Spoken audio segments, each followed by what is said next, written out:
Operate W mall New Delhi. Projects of PACL India limited. PACL में ग्राहकों का हित सुरक्षित, कंपनी अपने दायित्वों का निर्वाह करने में पूर्णतः सक्षम, आधिकारिक तौर पर पुष्टि। हिमाचल लोकहित पार्टी ने सपना देखा है आदर्श हिमाचल का। विधानसभा चुनाव में टेलीफोन पर बटन दबाएं और हिमाचल लोकहित पार्टी के उम्मीदवार को विजयी बनाएं।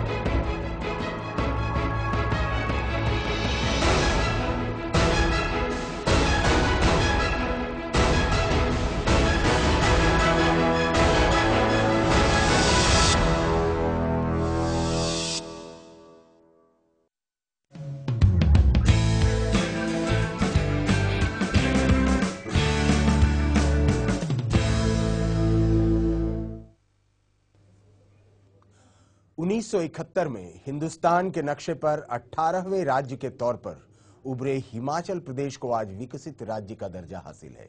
हिमाचल कई मामलों में खास है। खास इसलिए कि इतने छोटे राज्य होने के बावजूद यह विकास दौर के मामले में सबसे तेज प्रगति करने वाले राज्यों की सूची में चौथे स्थान पर आता है। खास इसलिए भी कि भौगोलिक तौर पर उबड़ खाबड़ बनावट के बावजूद भी यह दिल्ली, पंजाब और राजस्थान जैसे राज्यों को बिजली की आपूर्ति करता है। खास इसलिए भी क्योंकि देश के 90% जनसंख्या के गांवों में रहने के बावजूद भी यहां भ्रष्टाचार के बेहद कम शिकायतें आती हैं और इस सूची में ये केरल के बाद दूसरे स्थान पर आता है। नमस्कार, मैं हूं उदय सिन्हा, आप देख रहे हैं न्यूज लाइन और न्यूज लाइन में आज हम बात कर रहे हैं हिमाचल के अगले सरताज की।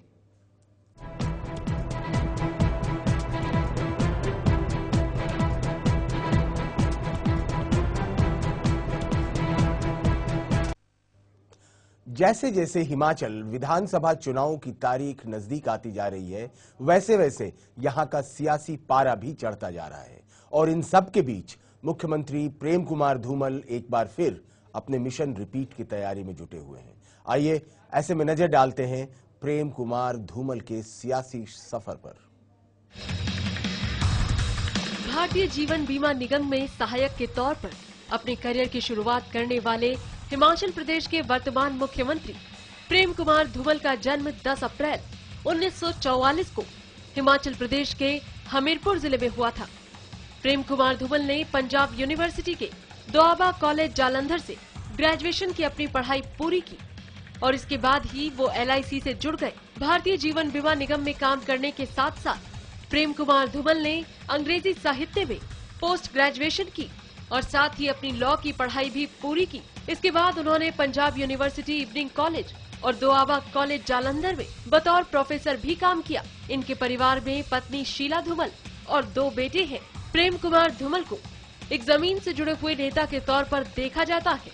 उनके बारे में कहा जाता है कि वो अपने राज्य के विकास के लिए सदैव ही प्रयासरत रहे हैं। कॉलेज में अध्यापन करने के दौरान ही प्रेम कुमार धूमल का रुझान राजनीति की ओर हुआ और धीरे धीरे उनका ये लगाव बढ़ता चला गया। कई सालों तक वो शिक्षक संघों के साथ काम करते रहे और साथ ही इन्हीं संघों में कई अहम पद भी संभाले। प्रेम कुमार धूमल ने अपने सक्रिय राजनीतिक जीवन की शुरुआत सबसे निचले पायदान से की थी। शुरुआती दिनों में वो पार्टी के एक अदने से कार्यकर्ता ही थे।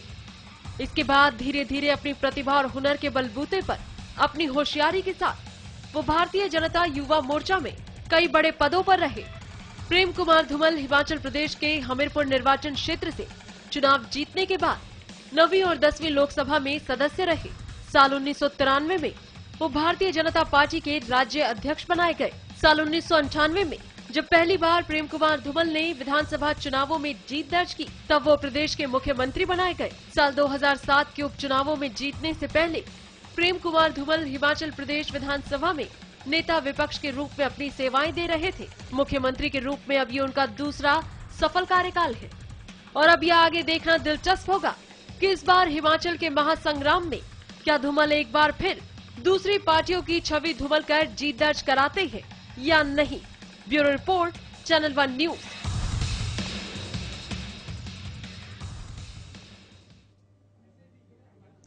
तो क्या होगा हिमाचल में? अब 2 दिनों के बाद यानी 4 तारीख को 4 नवंबर को हिमाचल में चुनाव होना है और ये हिमाचल के चुनाव के बाद वहां का सरताज कौन बनेगा, हर किसी की नजरें उसी तरफ है। अगर ज्योतिषीय आकलन की बात की जाए तो ज्योतिषीय आकलन जो कहना चाह रहा है वही लगभग पत्रकारों का भी वही आकलन है, यानी यही हो सकता है। हम इस पर बात करेंगे। पहले कार्यक्रम के शुरू में ये नहीं बताना उचित है कि क्या आकलन है। कार्यक्रम के बाद में आप स्पष्ट तौर पर जान पाएंगे कि क्या आकलन है। लेकिन शुरुआत हम करते हैं पंडित से। पंडित ललित विनायक जी हमारे साथ स्टूडियो में हैं। पंडित जी से बात करते हैं। हमारे साथ और भी लोग जुड़ेंगे, हमारे और पैनलिस्ट हैं पंडित, वो भी जुड़ेंगे और इसके साथ साथ कुछ पत्रकार भी जुड़ेंगे, हमारे सहयोगी भी जुड़ेंगे। हम हिमाचल भी चलेंगे और हिमाचल से भी हम जुड़े होंगे, वहाँ इसकी जो ग्राउंड जीरो पर जो रियलिटी है उसके बारे में बात करेंगे। लेकिन सबसे पहले ललित विनायक जी का।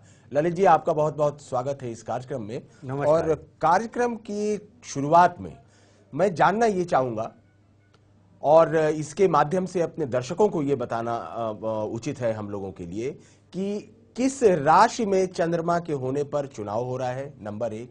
किस नक्षत्र में चुनाव हो रहा है, नंबर 2।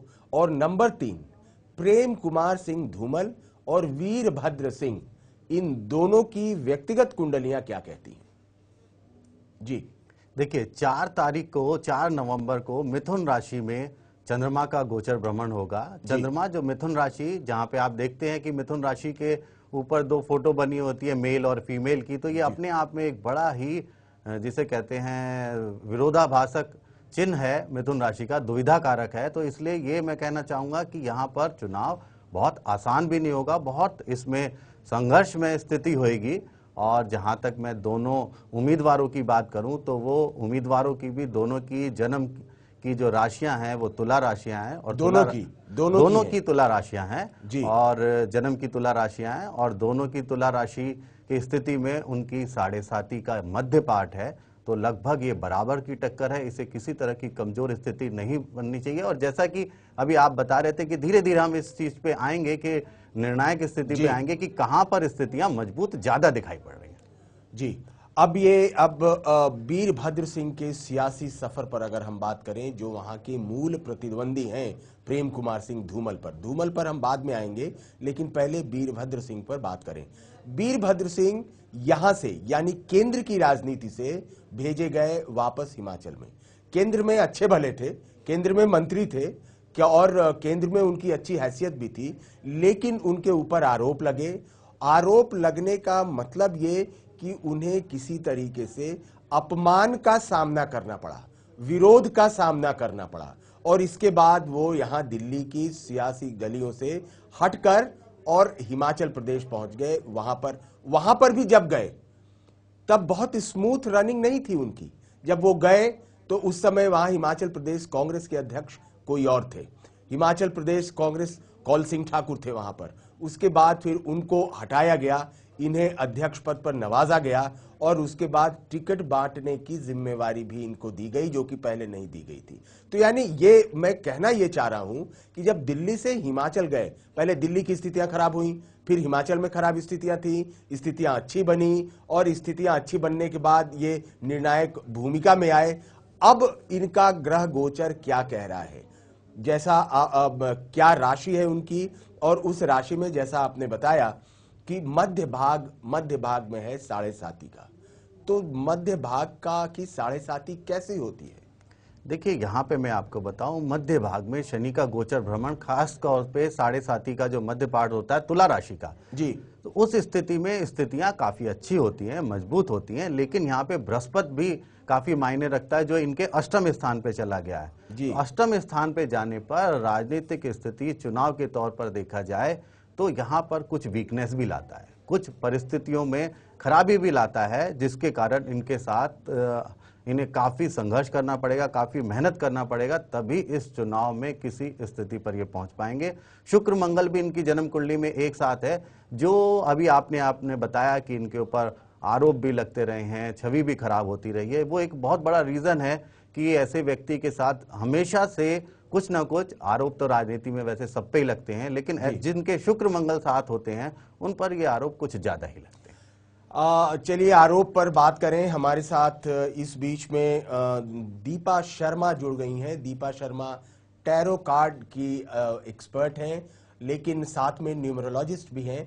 हम दोनों तरफ से इनसे बात करेंगे, टैरो के माध्यम से भी और न्यूमरोलॉजी के भी हिसाब से, क्योंकि एक का नंबर यानी प्रेम कुमार सिंह धूमल का नंबर 5 है और 5 तो है, मूलांक है, लेकिन जो उनका जन्मांक है वो 1 है और वीरभद्र सिंह का 28 है यानी 1 है।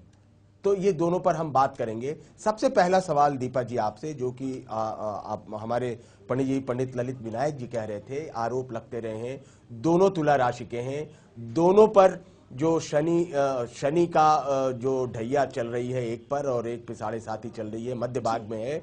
मध्य भाग में होने पर आरोप लगेंगे ऐसा पंडित जी बता रहे हैं, लेकिन आरोप लगना आरंभिक दौर में, आरोप लगने को आरोप झेला जा सकता है, ये और चुनाव के ठीक पहले आरोप लगना काफी कठिन हो जाता है झेलना। आप कैसे देख रही हैं ये आरोप जो लगे वीरभद्र सिंह पर, क्या उस आरोप से उभरकर ये चुनाव में सफलता पाएंगे? देखिए, बिल्कुल जैसे आपने कहा कि आरोप लग रहे हैं और ये चुनाव में इनके लिए कैसा रहेगा, तो बिल्कुल आपको बता दूं यहाँ पर कि जो कार्ड्स हैं वो थोड़े से नेगेटिव आते हैं इनके, कि ये कह रहे हैं कि जो इनका दिशा दर्शन है वो बिल्कुल गलत है, यानी कि ये अपनी दिशा से थोड़ा सा भटके हुए हैं, जिसकी वजह से ये हार तो नहीं कहूंगी, लेकिन फिर भी विजय की तरफ नहीं जा रहे हैं, क्योंकि यहाँ पर इनके जो कार्ड्स कह रहे हैं जजमेंट ठीक नहीं ले रहे हैं, यानी कोई भी निर्णय ले रहे हैं वो भी ठीक नहीं ले रहे हैं, और कोई भी बात जो कर रहे हैं वो भी उनका दिमाग, उनका जो दिमाग है वो पूरी तरह से अपनी बात पर नहीं है, पथ भटकाव हो रहा है एक तरह से, तो जिसकी वजह से मुझे नहीं लगता कि कोई पॉजिटिव रिजल्ट इनके लिए रह सकता है। दीपा जी, हम लोगों ने, आपने ये गलती ये कर दी दीपा कि आपने कार्यक्रम के आरंभ में ही बता दिया कि उनकी क्या स्थिति होने जा रही है। हमारे दर्शकों की रुचि इसमें कम हो जाएगी, हम इसे दूसरे तरीके से जानने की कोशिश करेंगे। आपने वीरभद्र सिंह की कुंडली को एनालाइज कर नहीं, दिया। ऐसा नहीं है, निर्णय वाली बात नहीं रही है, यहाँ पर कोई निर्णय नहीं दिया गया है अभी किसी तरह का, जैसे आपने कहा कि पहले ही बता दिया है, अभी हमने ये नहीं कहा है कि ये विजय प्राप्त नहीं कर पाएंगे, लेकिन कुछ गलतियां या कुछ कार्ड्स इनके कह रहे हैं जो कंसंट्रेशन की कमी दिखा रहे हैं, यानी कि जो इनका दिमाग है वो ठीक रास्ते पर नहीं चल रहा है या गलतियां कर रहे हैं, आरोप लग रहे हैं, जिसकी वजह से थोड़ा सा नेगेटिव उसकी तरफ जा रहे हैं, रास्ते की तरफ जा रहे हैं। बाकी हमने अभी तक ऐसा क्लियर नहीं कहा है कि हम अभी चर्चा करेंगे कांग्रेस के बारे में भी, क्योंकि ये कांग्रेस के नुमाइंदे हैं, कांग्रेस के अगुआ हैं। हम थोड़ा कांग्रेस की कुंडली पर भी बात करेंगे, भारत की कुंडली पर भी बात करेंगे, हिमाचल प्रदेश की कुंडली पर भी बात करेंगे, तब हम लास्ट में ये निष्कर्ष निकाल पाएंगे कि हिमाचल का अगला सरताज कौन होगा। बहरहाल हमने ज्योतिषीय आकलन लिया, अब हम ग्राउंड जीरो पर चलते हैं। हम चलते हैं शिमला में हमारे संवाददाता राजीव हमसे जुड़े हुए हैं और मुझे बताया गया कि अभी उनसे संबंध विच्छेद हो गया है, तो हम शिमला नहीं चल रहे हैं और हम चल रहे हैं अपने न्यूज रूम में। विपिन धूलिया हमारे साथ जुड़े हैं क्या? जी, विपिन धूलिया हमारे साथ जुड़े हैं। और विपिन जी, आपको क्या लगता है, हमारे दोनों जो ज्योतिष के एक्सपर्ट हैं, एक टैरो कार्ड की एक्सपर्ट हैं दीपा जी और एक ललित विनायक साहब, और इन दोनों के हिसाब से दोनों नेताओं का समय कुछ कठिन चल रहा है, यानी शनि जो है उन पे डोमिनेट अभी कर रहा है। वो तुला राशि है इनकी, और तुला राशि में अभी थोड़ा प्रॉब्लम हो सकता है इनको, ऐसा लग रहा है। आपको ज्योतिष को हटा दीजिए, आप ये बताइए, आप हिमाचल जाते आते रहे हैं, आप हिमाचल के प्रदेश में काफी जानकारी रखते हैं, आपको वहां की सियासी गणित क्या कह रहे हैं, पत्रकार की हैसियत से आकलन बताएं।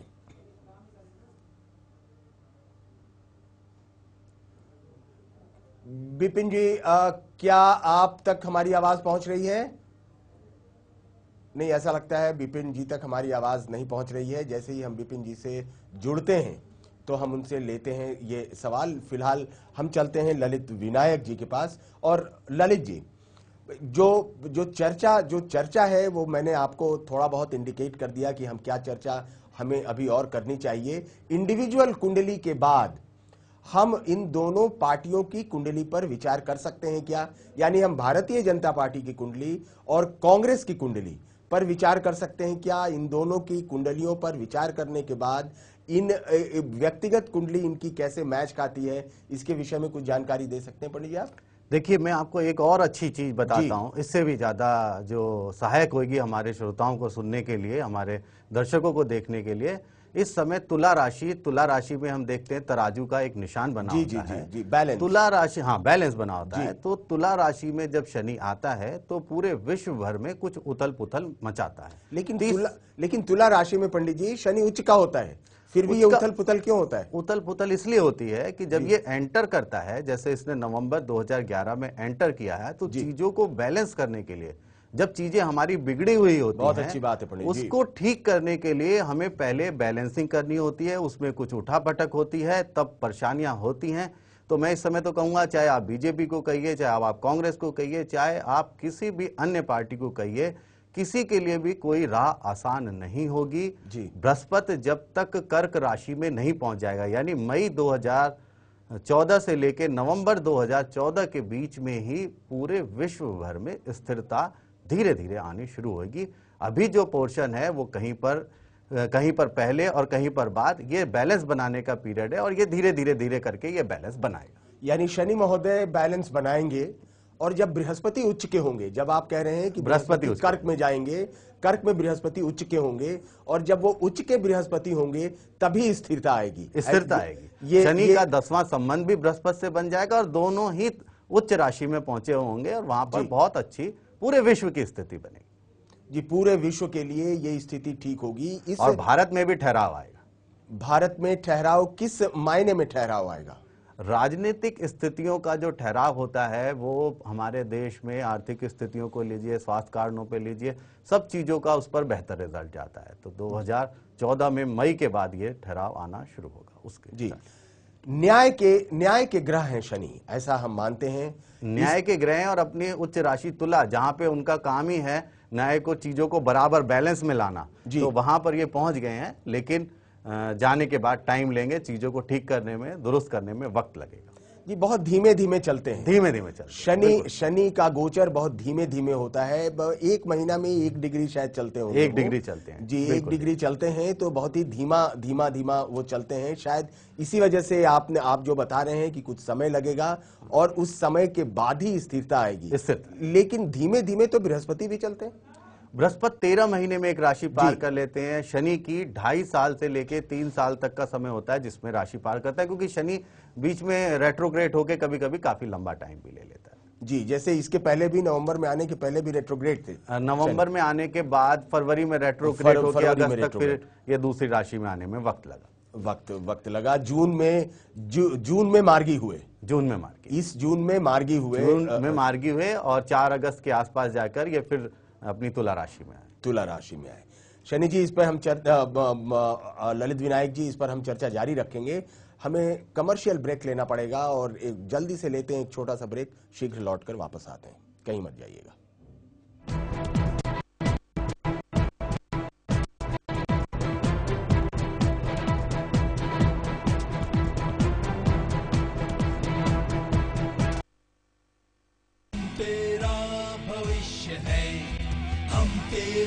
संतान है, हम तेरी पहचान है सबसे आगे सारे जहां में, तू सबसे आगे, तेरी मोहब्बत है सबसे आगे। हम तेरा भविष्य है, हम तेरी संतान है, हम तेरी पहचान है।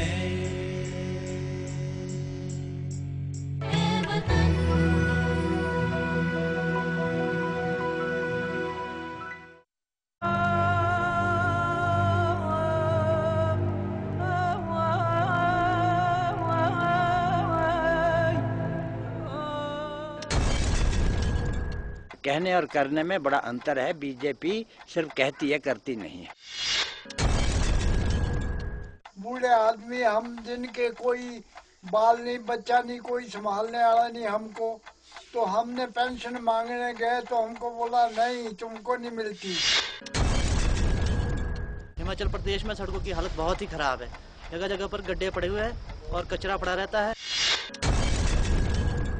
यहाँ का जो युवा है वो शिक्षित होने के बावजूद भी जो है छोटी मोटी नौकरियां कर रहा है। ये झूठ और लूट की सरकार है। सरकारी स्कूलों में जो बच्चों को वर्दियां और सिलाई के लिए पैसे मिलने थे वो तक खा गए।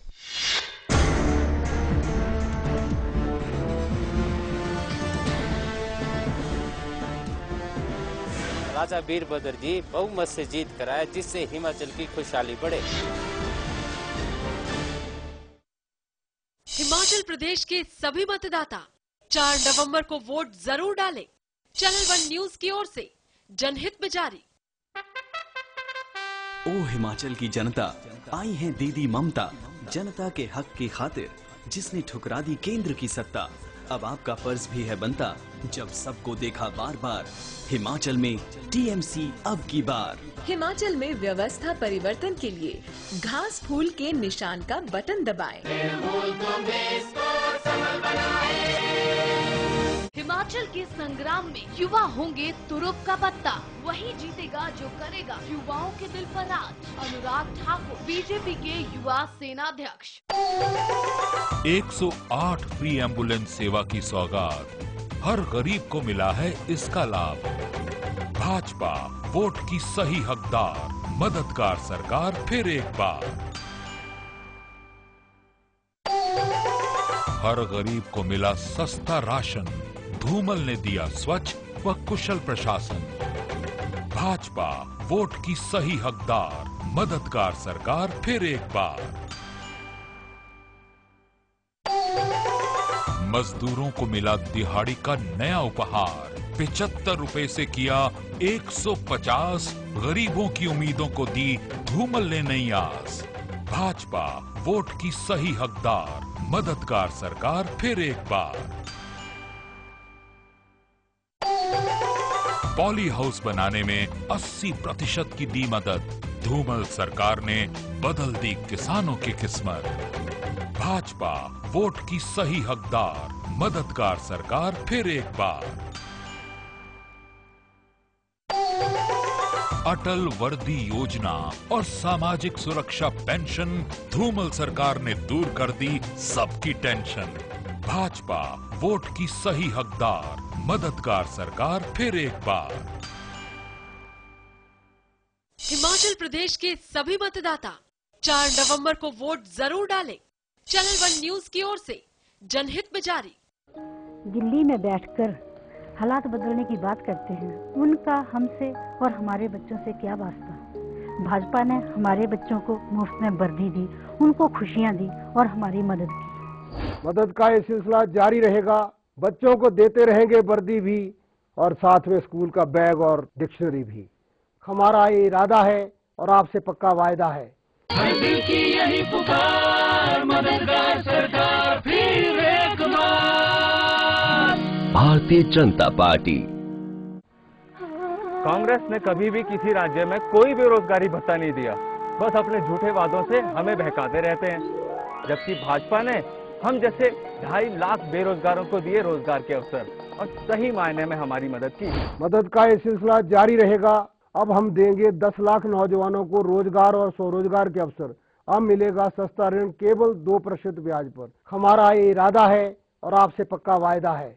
दिल की यही पुकार, मददगार सरकार फिर एक बार। भारतीय जनता पार्टी। 990 रुपए का गैस सिलेंडर फिर से खत्म। क्या करें, कांग्रेस सरकार की महंगाई ने तो पूरे घर का बजट बिगाड़ कर दिया। सिर्फ भाजपा सरकार ने मुफ्त CFL बल्ब बांधकर और सस्ता राशन देकर सही मायने में हमारी मदद की। मदद का ये सिलसिला जारी रहेगा। महिलाओं के साथ हमारा वादा है, अब हर घर को देंगे एक मुफ्त इंडक्शन चूल्हा। हमारा ये इरादा है और आपसे पक्का वायदा है। दिल की यही पुकार, मददगार सरकार फिर एक बार। भारतीय जनता पार्टी। अरे ये छोड़ो और ये सुनो, आम आदमी का दम भरने वाली कांग्रेस ने सबकी सेहत के लिए क्या किया? हाँ, ये आप बिल्कुल सही कह रहे हैं। अब देखो ना, भाजपा ने मुफ्त 108 एम्बुलेंस सेवा चलाकर जहां सभी लोगों को दी जीवन सुरक्षा, वहीं दूसरी ओर मुफ्त प्रसूति सेवा से मिली सही वक्त पर सही मदद। मदद का ये सिलसिला जारी रहेगा। सरकारी हॉस्पिटल देंगे अब मुफ्त दवाइयाँ भी। हमारा ये इरादा है और आपसे पक्का वायदा है। हर दिल की यही पुकार, मददगार सरकार फिर एक बार। भारतीय जनता पार्टी। मेरी इतनी उम्र हुई है, हमने सबको परखा है। भाजपा ने हमारी पेंशन बढ़ाकर हमारा आत्मसम्मान बढ़ाया है और सही मदद की है। मदद का ये सिलसिला जारी रहेगा। अब पेंशन होगी 650 रुपए और 5 साल में एक बार मुफ्त तीर्थ यात्रा। हमारा ये इरादा है और आपसे पक्का वायदा है। हर दिल की यही पुकार, मददगार सरकार फिर एक बार। भारतीय जनता पार्टी। जिंदगी है तो उलझने हैं, उलझने हैं तो रास्ते हैं। आप किस राह आगे बढ़ेगी, आपका भविष्य हो उज्जवल। देखिए हमारा खास कार्यक्रम करियर गाइड, सोमवार से शनिवार दोपहर 3:30 बजे सिर्फ चैनल 1 न्यूज पर। मेरे प्यारे हिमाचल वासियों, 4 नवंबर को मतदान से पहले जरा सोचिए। पिछले 5 सालों से जो भ्रष्टाचार और घोटालों का सिलसिला जारी हुआ है, उसे अब रुकना होगा। वक्त है बदलाव का। आप क्या चाहते हैं, हिमाचल का विकास या हिमाचल का विनाश? फैसला आपको करना है, क्योंकि वोट है आपका, फैसला है आपका। अब हिमाचल की अस्मिता को बचाना है और कांग्रेस को वापस लाना है। इसलिए आप कांग्रेस को वोट दीजिए और कांग्रेस को भारी बहुमत से आप उन्हें सत्ता में लाएं।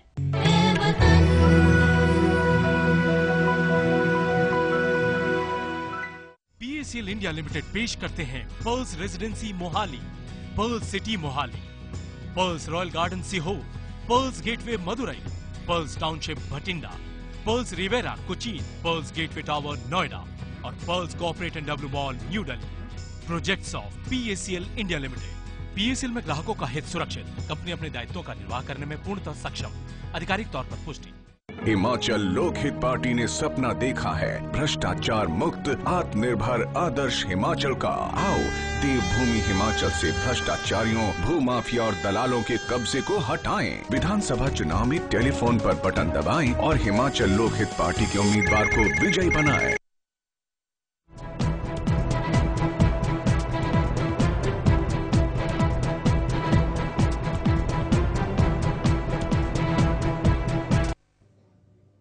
ब्रेक के बाद आपका फिर एक बार स्वागत है हमारे खास प्रोग्राम न्यूज लाइन में, जिसमें हम चर्चा कर रहे हैं हिमाचल प्रदेश के क्या भविष्य होगा, यानी हिमाचल प्रदेश का अगला सरताज कौन होगा।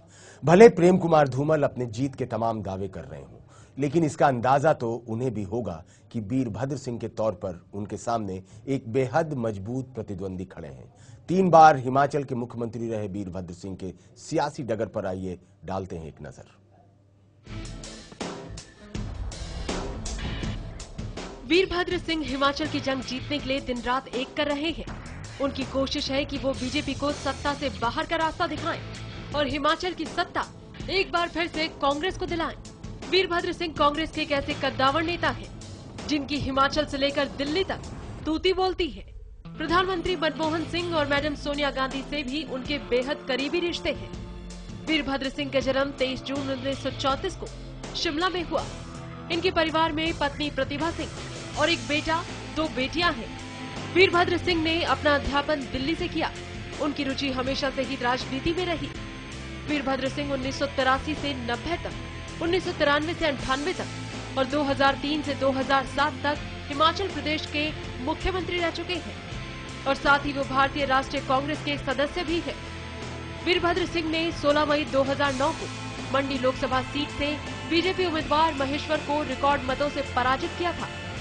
ऐसे वक्त में जब हिमाचल में बीजेपी की ही सरकार है और मंडी जिले में अधिकतर विधानसभा क्षेत्रों में बीजेपी के ही विधायक हैं, तो उनका ये रिकॉर्ड मतों से बीजेपी के ही उम्मीदवार को हराना काफी मायने रखता है। हिमाचल प्रदेश के पूर्व मुख्यमंत्री और मंडी लोकसभा क्षेत्र से लोकसभा सांसद वीरभद्र सिंह 15वीं लोकसभा में सबसे वरिष्ठ सांसद हैं। वो 7 बार विधायक और 5 बार लोकसभा में बतौर सांसद रहे हैं। पिछले आधे दशक में कोई चुनाव नहीं हारे। वीरभद्र सिंह इसके अलावा 1983, 1985, 1990, 1993, 1998, साल 2003 और साल 2007 में विधायक रहे हैं। अपने 47 वर्षों के राजनीतिक सफर के दौरान उन्होंने 13 चुनाव लड़े और लगभग सभी जीते। अब ये देखना दिलचस्प होगा कि क्या अपनी इस दमदार छवि और दमखम के बल पर वीरभद्र सिंह हिमाचल की सत्ता में कांग्रेस की वापसी करा पाते हैं, या एक बार फिर वर्तमान बीजेपी सरकार के मुखिया प्रेम कुमार धूमल के आगे उनकी छवि धूमिल हो जाती है। Bureau report, channel 1 news. तो आपने देखा कि वीरभद्र सिंह का सियासी सफर कैसा है। हम जाना चाहते थे दीपा शर्मा के पास, जो हमारे साथ अभी जुड़ नहीं पाई हैं। हमारे साथ प्रॉब्लम है थोड़ा कि उनके साथ हमारा ऑडियो कनेक्शन एस्टैब्लिश नहीं हो पा रहा है। वीडियो कनेक्शन तो एस्टैब्लिश है, लेकिन ऑडियो कनेक्शन एस्टैब्लिश नहीं हो पा रहा है। इसलिए हम डिस्कशन को फिलहाल सीमित रख रहे हैं अपने स्टूडियो तक, और स्टूडियो में हमारे साथ लगातार बने हुए हैं पंडित ललित विनायक जी। तो पंडित जी, वक्त है बदलाव का, ये कांग्रेस का नारा है, और मददगार सरकार फिर एक बार, ये भारतीय जनता पार्टी का नारा है। और इस बीच में दीपा जी पैच हो गई हैं। चलिए ये सवाल सबसे पहले हम दीपा जी से लेते हैं। दीपा जी, आप बदलाव पर क्या कहना है, जरा आप उस पर विचार कर लें, क्योंकि कांग्रेस पार्टी बार बार कह रही है वक्त है बदलाव का, जबकि भारतीय जनता पार्टी ये कह रही है मददगार सरकार फिर एक बार। यानी एक का जो इंडिकेशन है वो कंटिन्यूटी की तरफ है, निरंतरता की तरफ है। भारतीय जनता पार्टी निरंतरता की बात कर रही है कि हम फिर जैसे आने वाले हैं, लेकिन वक्त है बदलाव का, यानी बदलाव, सरकार में बदलाव होना आवश्यक है, ये कह रही है कांग्रेस पार्टी। आपको क्या लग रहा है, इसमें से कौन सा बयान ज्यादा मौजूद है? क्या वाकई बदलाव का वक्त है? जी बिल्कुल, देखिए यहाँ सहमत हूँ मैं इस बात से कि जैसे कांग्रेस ने कहा कि वक्त है बदलाव का, कहीं पे भी छोटी सी गलती अगर बीजेपी करती है तो वो उसको नुकसान उठाना पड़ सकता है, क्योंकि यहाँ पर जो कांग्रेस के कार्ड्स हैं वो थोड़े से मजबूत है, यानी मुकाबला बराबर की टक्कर का लग रहा है इनके कार्ड्स के हिसाब से। कोई भी पार्टी जरा सी भी जहां गलती करेगी तो वहां वो नीचे जा सकती है, तो दोनों ही पार्टीज को बहुत ही अलर्ट होकर काम करना पड़ेगा, जब भी जाकर किसी को एक को सफलता मिल सकती है। लेकिन जहां तक बात आपने पूछी कि क्या कांग्रेस का बदलाव हो पाएगा, यानी बीजेपी की सरकार के स्थान पर जो निरंतरता बनाए रखने की आपने बात कही, तो क्या निरंतरता बनी रहेगी? बनी रह सकती है, लेकिन छोटी मोटी गलतियां कहीं ना कहीं भारी नुकसान उठाने का कारण बन सकती हैं। जी, आपने बिल्कुल सही बताया। छोटी, आम तौर पे जिंदगी में भी छोटी छोटी गलतियां बड़े बदलाव का कारण बनती हैं, लेकिन ये प्रारब्ध होता है तभी होता है। क्या आपको ऐसा लग रहा है? क्योंकि दोनों जो नेता हैं, दोनों नेता तुला राशि के हैं, और तुला राशि के होने के नाते दोनों बराबरी के टक्कर वाले हैं, ये हमारे पंडित जी ललित विनायक जी कह रहे हैं जी। ये जब दोनों तुला राशि के हैं, कौन भारी पड़ेगा, कौन हल्का पड़ेगा, संभवतः इसका निर्णय बृहस्पति महाराज कर सकते हैं, और बृहस्पति का गोचर जब चेंज होगा वो कर सकते हैं, या फिर राहु कर सकते हैं, क्योंकि राजनीति का 2 तक राहु है। क्या कहेंगी आप, दोनों में, दोनों तुला राशि के होने पर कौन भारी है, कौन हल्का है? बिल्कुल, देखिए जहां तक बात है तुला राशि की, तो पहले ये भी जान लेना चाहिए कि शनि किसका राजयोग कारक है जिसकी वजह से जीत दिला सकता है। तो यहाँ पर बता दूं कि बीजेपी की जो कुंडली बनती है वो वृष लगन की बनती है, और वृष लगन पर अगर हम गोचर लगाते हैं तो उससे क्या होगा कि शनि योग कारक हो जाता है। जब शनि योग कारक होगा तो उसकी वजह से विजय प्राप्ति होगी, और जनता का प्यार वृष लगन में दिखाई देता है। यही अगर हम बात करेंगे कांग्रेस की, तो कांग्रेस जो है वो मिथुन लगन की कुंडली बनती है, और मिथुन लगन पर अगर गोचर लगाया जाएगा तो वहां जनता का प्यार भी नहीं प्राप्त होता दिखता, और साथ ही साथ 7.5 तो है, लेकिन शनि यहाँ पर राजयोग कारक नहीं बन पाता है मिथुन लगन के अंदर जी। तो मिथुन लगन के अंदर थोड़ा सा खतरा दिखाई देता है। हम पार्टी का नाम लेकर ना लेकर अगर लगन की बात करें तो मिथुन लगन पर अगर हम गोचर लगाएंगे तो कांग्रेस के लिए शनि राजयोग कारक नहीं है, और 7.5 कहीं ना कहीं नुकसान का कारण बन सकती है। यही वृष लगन यानी कि बीजेपी की जो वृष लगन पर अगर हम गोचर लगाते हैं तो यहाँ शनि राजयोग कारक हो जाता है, भाग्य और कर्म का स्वामी हो जाता है, और क्योंकि अभी गोचर में उच्च होकर चल रहा है तो यहाँ भाग्य में उन्नति कर सकता है, और कर्म को बनाए रखने के लिए शनि यहाँ पर बहुत मदद करेगा। तो 7.5 दोनों पर चल रही है, लेकिन बीजेपी के लिए थोड़ी सी अच्छी साबित हो सकती है और यहाँ कांग्रेस के लिए थोड़ी सी भी गलती अगर करते हैं तो यही नुकसानदायक साबित हो सकती है, क्योंकि शनि बहुत न्यायप्रिय हैं। जी, शनि न्यायप्रिय हैं। शनि अभी तुरंत आए हैं, यानी बहुत ज्यादा डिग्री की उन्होंने यात्रा नहीं की है। वो संभवतः बदलाव कर रहे हैं, अभी अपने अनुकूल स्थितियों को कर रहे हैं, फिर उसके बाद में स्थिरता देंगे। इसमें राहु की क्या भूमिका है दीपा जी? देखिए, जैसे भी वृष लगन की बात की हमने, तो सप्तम स्थान से यहाँ लगन को राहु देख रहे हैं। जैसे मैंने अभी कहा कि बीजेपी की कुंडली वृष लगन की है और उस पर गोचर अगर हम लगाएंगे तो यहाँ राहु की दृष्टि सीधे सीधे लगन पर पड़ती है, तो कुछ बदलाव हो सकता है, क्योंकि राहु की दृष्टि जब लगन पर पड़ेगी तो कहीं कुछ गलतियों की संभावना रहेगी। और जैसे मैं बार बार कह रही हूं कि जरा सी भी गलती यहाँ राहु अगर कराएगा तो कहीं ना कहीं बीजेपी के लिए नुकसानदायक साबित हो सकती है। अगर थोड़ा सा अलर्ट होकर चलेंगे तो यहाँ पर गुरु भी लगन में विराजमान है। गुरु लगन में विराजमान होने के नाते से ये आपको विजय प्राप्त करा सकते हैं। जहां पर बात करें हम मिथुन लगन की, मिथुन लगन के अंदर अगर हम बात करें गुरु की, तो यहाँ द्वादश भाव में चले जाते हैं। तो जनता का प्यार और ख्याति और एक मान सम्मान जो बनाए रखना चाहते हैं कांग्रेस के जो नेता हैं, वो थोड़ा सा यहाँ पर मुझे लगता है कि नेगेटिव हो जाता है जब द्वादश भाव में चले जाते हैं। और राहु का द्वादश भाव को देखना थोड़ा सा यहाँ पर नेगेटिव बनाता है कांग्रेस के लिए। आपने कही कि छोटी भी गलती होगी तो गलती का खामियाजा भुगतना पड़ सकता है। ये गलती अगर होनी हो तो किस दिशा में हो सकती है, किसकी वजह से हो सकती है? जिह्वा से गलती हो सकती है, कर्म से गलती हो सकती है, या भौतिक शरीर से गलती हो सकती है? बिल्कुल, देखिए जहां तक आपने बात की, यहाँ कार्ड्स भी कुछ ऐसा ही बता रहे हैं कि कुछ रिस्क ही काम कर सकते हैं, कोई ऐसा रिस्क उठा सकते हैं जो उन्हें नहीं उठाना चाहिए। जैसा अभी हमने कहा कि कोई गलती हो सकती है, तो कोई ऐसा अनावश्यक रिस्क जिसकी आवश्यकता नहीं है, लेकिन अपनी सत्ता का या अपनी शक्ति का प्रदर्शन करने के लिए अगर कोई गलत कदम उठाया जाएगा या कोई गलत रिस्क उठाया जाएगा या कोई एक नुकसान के से न डरते हुए कोई भी गलत कदम अगर उठाएंगे, यहाँ पर जैसे आपने पूछा कि किस तरह से, क्या शारीरिक, तो बिल्कुल यहाँ शारीरिक भी हो सकती है और कुछ फैसले यानी कुछ निर्णय ऐसे गलत ले सकते हैं जिनकी वजह से नुकसान उठाना पड़ सकता है। ये भारतीय जनता पार्टी के नेता को यानी ये भारतीय जनता पार्टी के नेता को अगर कुछ गलती हो जाए तो नुकसान उठाना पड़ सकता है। जी बिल्कुल। क्या कांग्रेस सुरक्षित है यहाँ पर? कांग्रेस कोई छोटी मोटी गलती नहीं कर सकती? बिल्कुल, जैसे आपने कहा कि कांग्रेस क्या छोटी मोटी गलती नहीं कर सकती, बिल्कुल कर सकती है, क्योंकि कांग्रेस कहीं ना कहीं थोड़ी अंदर, जो कार्ड्स मैं नहीं कह रही हूँ, ये मेरे कार्ड्स बोल रहे हैं कि कहीं ना कहीं भयभीत है अंदर अंदर। भले ही वो ये कह रहे हैं कि प्रदर्शन का समय है, परिवर्तन का समय है, तो लेकिन यहाँ पर क्योंकि उनके मन के अंदर खुद कुछ नेगेटिविटी लग रही है मुझे, कहीं ना कहीं खुद कॉन्फिडेंस की कोई कमी है, और जब इंसान कॉन्फिडेंट नहीं होता तो वो गलती जरूर करता है। तो बिल्कुल यहाँ पर कांग्रेस के नेता बीजेपी के नेता से ज्यादा कहीं गलती कर सकते हैं, क्योंकि अंदर कॉन्फिडेंस की कहीं ना कहीं कमी बनी हुई है। जी दीपा जी, आपने हमारे ज्ञान को काफी बढ़ाया और हमारे जो दर्शक हैं, दर्शकों को भी बहुत इसमें रुचिकर बातें लगी होंगी, कैसे गलती हो सकती है। लेकिन हम जरा एक बार राजनीतिक दृष्टिकोण से इस पर चर्चा कर लेते हैं बिपिन धूलिया के साथ। अगर बिपिन धूलिया हमारे साथ बने हों तो बिपिन धूलिया से ये बात हम पूछते हैं कि ग्राउंड रियलिटी, आपने चुनावी दौरा किए होंगे, ग्राउंड रियलिटी हिमाचल प्रदेश में क्या है? क्या अपर हिमालय, लोअर हिमालय दोनों में वोट का परसेंटेज अलग अलग है? क्या वहां की जनता वाकई बदलाव चाह रही है, या वहां की जनता खुश है कि जो सरकार है उसके साथ उसका एक रैपो है और उसमें वो चलना चाह रही है? क्योंकि जो नारा है वो मददगार सरकार है।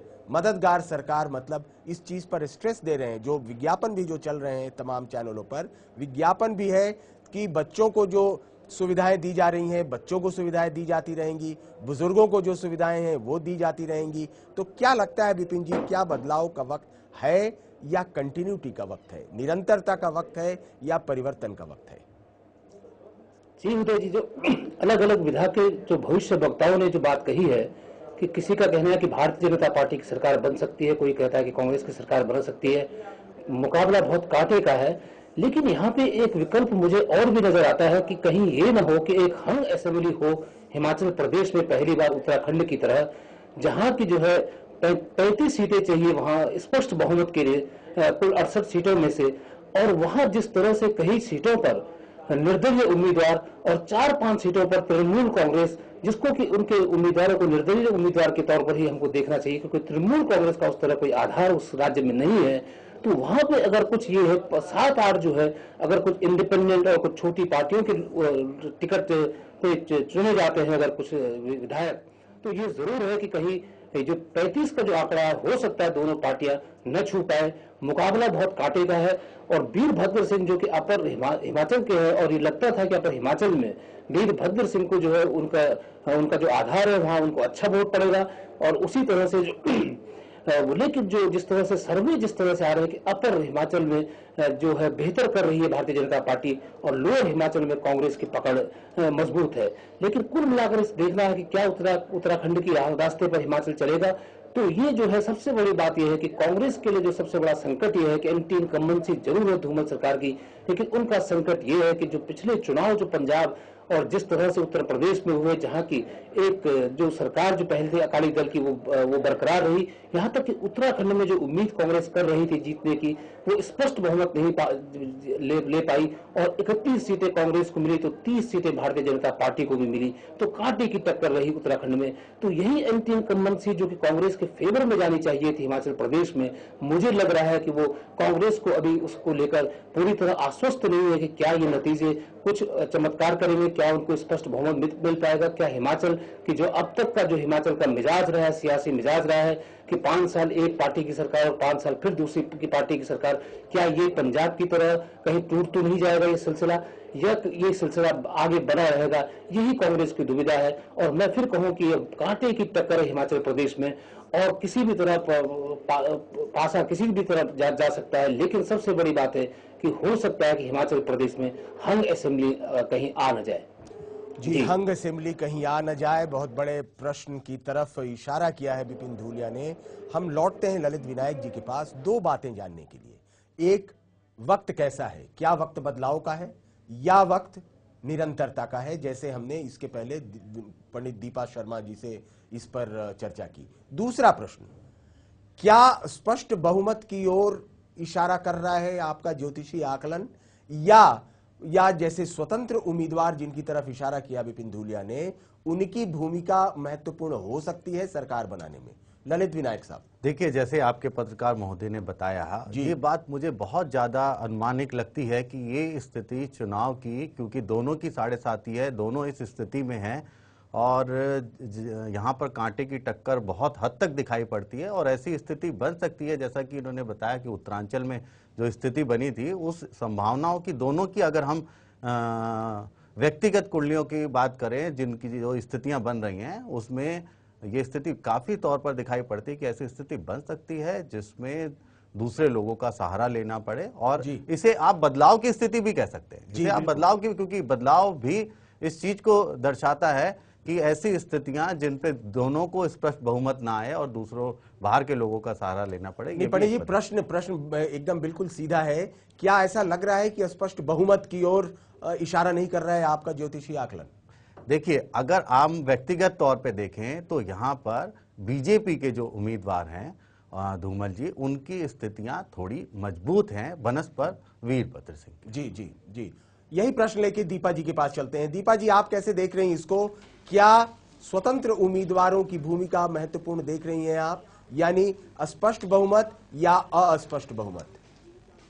बिल्कुल, देखिए यहाँ पर जहां तक आपने बात कही स्वतंत्र उम्मीदवारों की, तो यहाँ पर कुछ खास उज्जवल भविष्य नहीं दिखा रहे हैं हमारे कार्ड्स।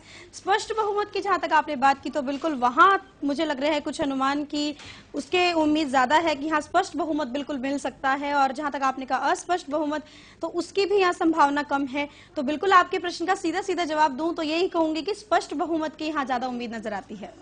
हम लोग कार्यक्रम के समाप्ति की ओर बढ़ रहे हैं धीरे धीरे, बहुत कम वक्त है। अंत में जहां हम पहुंचे हैं वहां एक बात जानना चाहेंगे जो कि जिसमें हमारे दर्शकों को बहुत रुचि है। सरकार बननी है तो किसे बननी है, किसकी सरकार बन सकती है? दीपा जी। बिल्कुल, देखिए मेरे हिसाब से बिल्कुल बीजेपी की सरकार बन सकती है। टक्कर कांटे की है, 60 और 40 का मुकाबला है यहाँ पर, लेकिन फिर भी बीजेपी का पलड़ा भारी है कार्ड्स के हिसाब से। ललित विनायक जी, आपसे स्पष्ट अगर यही पूछा जाए तो आप क्या कहेंगे? नहीं, बिल्कुल मैं इनकी बात से सहमत हूं। अगर ये कार्ड के हिसाब से कह रहे हैं तो ग्रहों के हिसाब से भी स्थिति जो है बीजेपी के पक्ष में ज्यादा दिखाई देती है। यानी नवंबर में अगर सरकार बन रही है तो भारतीय जनता पार्टी के पक्ष में स्थितियां जा सकती हैं और और भारतीय जनता पार्टी को क्या आप स्पष्ट बहुमत की ओर बढ़ते देख रहे हैं? बिल्कुल, भारतीय जनता पार्टी को और धूमल जी को हम स्पष्ट बहुमत की तरफ बढ़ते हुए देख रहे हैं। कहीं इसमें राहु महोदय कुछ गड़बड़ तो नहीं करेंगे? बिल्कुल, राहु की बात करें तो नवंबर में राहु भी अपनी राशि चेंज कर रहा है और ये तुला राशि में ही आ जाएगा। और एक और महत्वपूर्ण बात मैं बताऊं आपको, जैसे कि वृष राशि में शनि का गोचर भ्रमण हो रहा है, तो धूमल जी की कुंडली में वृष राशि में शनि बैठा हुआ है, तो शनि के ऊपर गोचर भ्रमण अष्टम भाव में ही, वहां शुक्र मंगल के ऊपर से बृहस्पति का गोचर भ्रमण हो रहा है, इनकी शनि के ऊपर से हो रहा है। इसलिए भी बहुत बड़ी संभावना है कि यहाँ पर बीजेपी को बहुमत मिलता दिखाई दे रहा है। जी, बीजेपी को बहुमत मिलता दिखाई दे रहा है। यही प्रश्न लेके हम विपिन धूलिया के पास चलते हैं। सीधे शब्दों में विपिन धूलिया जी आपसे जानना चाहेंगे, किसकी सरकार आप देख रहे हैं? आपने एक थ्योरी दी कि इसमें स्वतंत्र उम्मीदवारों की भूमिका हो सकती है। अगर फर्ज कीजिए कि स्वतंत्र उम्मीदवारों की भी भूमिका है, फिर भी सरकार किसके नेतृत्व में बन रही है और सरकार कौन पार्टी बना रही है? जहां तक उदय जी मैं कहूं कि सरकार के सामने दुविधा ये होगी कि मुझे ये लगता है कि भारतीय जनता पार्टी जो 35 का जादुई आंकड़ा है उससे दूर रह जाएगी। और सबसे बड़ी बात यह है कि अगर जो है इंडिपेंडेंट है या तृणमूल कांग्रेस माने किसी पार्टी के तौर पर 3-4 विधायक जीतते हैं, तो उनके साथ ये संकट होगा कि वो कांग्रेस के साथ तो जा नहीं सकते, भारतीय जनता पार्टी से अलायंस कर नहीं सकते, तो एक डिफेक्शन का दौर चल सकता है जो छोटी पार्टियां हैं उनमें। तो ये सवाल अभी बड़ा भारी मुद्दा है कि 35 की जो आंकड़ा है, जादुई आंकड़ा है जो बहुमत का, उससे भारतीय जनता पार्टी कितनी दूर रहती है और उसको मैनेज कर पाती है कि नहीं कर पाती। लेकिन मुकाबला बहुत कांटे का है और ये भी हो सकता है कि मतलब किसी भी तरफ जो है तो कोई भी जीत सकता है, कोई भी जीत हासिल कर सकता है। इतना बड़ा मुकाबला हिमाचल प्रदेश के अंदर। जी, ये राजनीतिक विश्लेषकों के किंतु परंतु के बीच हमारे जो ज्योतिषीय जो अगुआ हैं, ये दोनों ज्योतिषीय अगुवाओं का ये मानना है कि भारतीय जनता पार्टी स्पष्ट रूप से हिमाचल प्रदेश में सरकार बना रही है।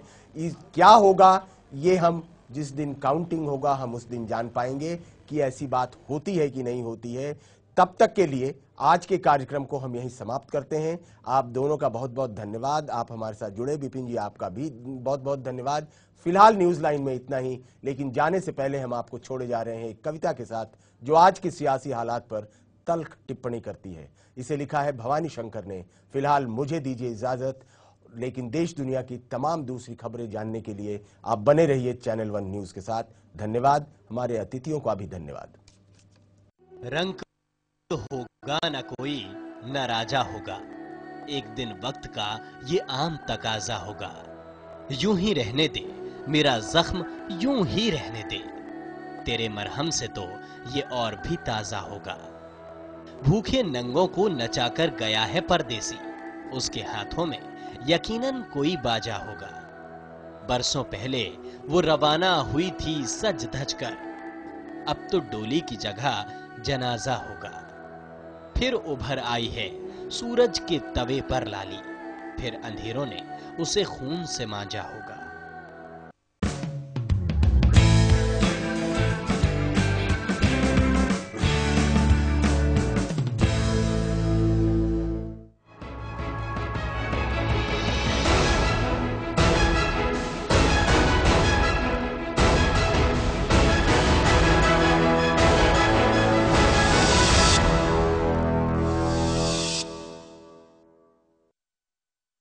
तेरा भविष्य है, हम तेरी संतान है, हम तेरी पहचान है। सबसे आगे सारे जहां में, तू सबसे आगे, तेरी मोहब्बत है सबसे आगे। हम तेरा भविष्य है, हम तेरी संतान है, हम तेरी पहचान है।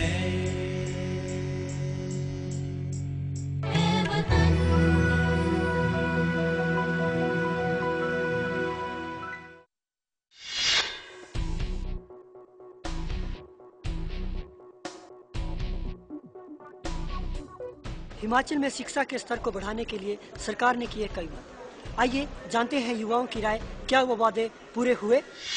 मेस बिल में इमीडिएट हाइक हो गई, बस इसका फेयर एकदम से बढ़ा दिया गया। डिफरेंट कोर्सेज की फीस बहुत ज्यादा कर दी गई। सरकारी विश्वविद्यालय खोलने के बजाय उन्होंने प्राइवेट विश्वविद्यालय खोले और उन विश्वविद्यालयों की फीस इतनी ज्यादा है कि आम छात्र उसको अफोर्ड नहीं कर पा रहा है। हमारी यूनिवर्सिटी में वोकेशनल कोर्सेज की कमी है, जिसकी वजह से स्टूडेंट्स को अच्छी जॉब्स नहीं मिलती है। हमारे हिमाचल प्रदेश में एक अच्छे टेक्निकल गवर्नमेंट इंस्टीट्यूट की कमी है।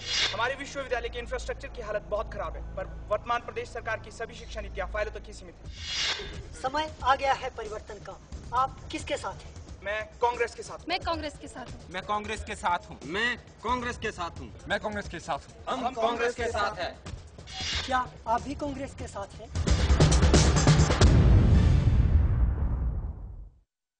हम तेरा भविष्य है, हम तेरी संतान है, हम तेरी पहचान है।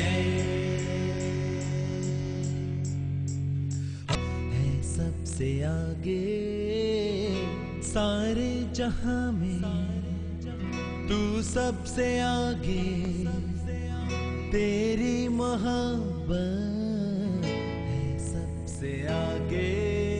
हम तेरा भविष्य है, हम तेरी संतान है, हम तेरी पहचान है।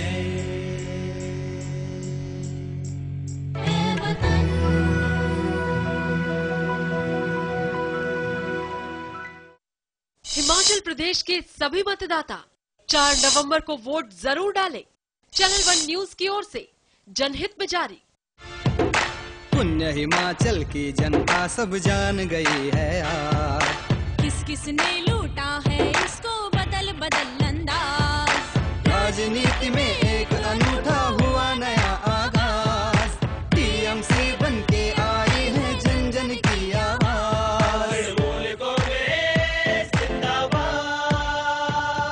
हिमाचल में व्यवस्था में पारदर्शिता और बदलाव के लिए घास फूल के निशान का बटन दबाकर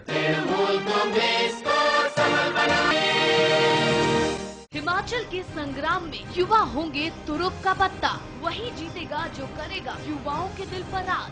अनुराग ठाकुर, बीजेपी के युवा सेनाध्यक्ष। 108 फ्री एम्बुलेंस सेवा की सौगात, हर गरीब को मिला है इसका लाभ। भाजपा वोट की सही हकदार, मददगार सरकार फिर एक बार। हर गरीब को मिला सस्ता राशन, धूमल ने दिया स्वच्छ व कुशल प्रशासन।